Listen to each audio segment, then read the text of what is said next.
Il-gvern ta' Bela fl-ebda moment ma qalilhom illi kienu qed jonqsu mill-obbligi tagħhom. Dan intqal fil-qorti tnej filgħodu kif ingħata bidu għall-ewwel seduta tal-appell fil-kawża ta' tliet sptarijiet wara li fi frar ta' din is-sena il-qorti preseduta mill-imħallef Francesco De Pasquale kienet tat lura l-Isptar San Luqa, Sptar Keren Grek u Sptar Ġenerali Tawdex lil poplu Malti u Awġi grazzi għal kawża li kien fetaħ id-deputat nazzjonalista Adrian Delija flimkien mat-tim tiegħu.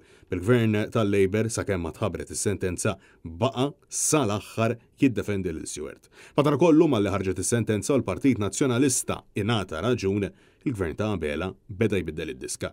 Għaldaqstant fis-sottomissjonijiet tal-appell Stewart Healthcare qed jakkużaw lill-gvern li dan qed jagħmel U-turn billi biddel il-pożizzjoni tiegħu kompletament. Dwar dan jikkummenta id-deputat nazzjonalista Adrian Delija.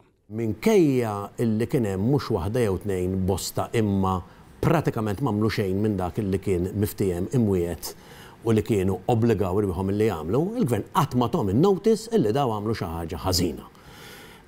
Ironika li fil-qorti llum fl-appell li kollok il-steward jikkommentaw illi l-gvern issa ġi wara Adrian Delija u qed jiddefendi issa il-pożizzjoni illi mill-ewwel ġurnata ħadd jimmeta ftaħt din il-kawża ma dik hija l-politika u llum jekk tallimna xi ħaġa fil-qorti irrealizzajna illi letteralment għal darba oħra il-gvern ta' Robert Bela għamel U-turn, jiena ngħid missu din il-pożizzjoni ħada minn day one għax id-deċiżjonijiet li kien hemm biex jittieħdu kienu illi nagħmlu dak li huwa l-aqwa ġitu interess tal-poplu Malti u mhux minflok niddefendu il-barranin frodisti. U-turn oħra min-naħa ta' Robert Bela wara sensiela ta' U-turns fosthom dwar l-inkjesta pubblika brabta mal-mewt ta' Jean Paul Sofija, il-Marina ta' Marsa Scala kif ukoll il-liġi tal-abort, mexxej tal-U-turns u ta' tkaxkir tas-saqajn illi għalihom qed iħallas bil-għali il-poplu Malti u Awġi. Dawn il-U-turns, dawn l-indeċiżjonijiet fir-realtà isarfu fid-batija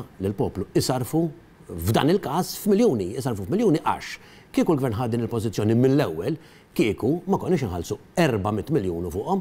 Matul is-seduta ta' tnejn, l-avukat Edward De Bono li dera n-nom ta' Adrian Delija argumenta illi tħallsu l-fuq minn 400 miljun euro u ħadd massuma responsabilità ta' dawn il-ħlasijiet. Bl-Awditur Ġenerali isib il-frodi fil-waqt li anke l-imħalli Francesco De Pasquale sab frodi fi 3 istanzi. Sena wara sena minkejja li konna nafu li ma jagħmlu xejn kulħadd xut illi ma sar ebda investiment, ma sar ebda xogħol, ma sar ebda state of the art medical systems illi konna imwedin u xorta il-gvern ħallas il-miet ta' miljuni. Intant, fit-23 ta' Ottubru mistennija tingħata s-sentenza finali tal-Qorti tal-Appell sabiex finalment ikun jista' jibda il-proċess biex il-poplu jieħu flusu lura. Nkunu nistgħu nibdew paġna ġdida u nibdew nikkonċentraw biss fuq kif ħanġibu il-flejjes lura, fuq min hu responsabbli u x'sa jagħmel il-gvern f'dik li hija responsabilità u f'dik li hija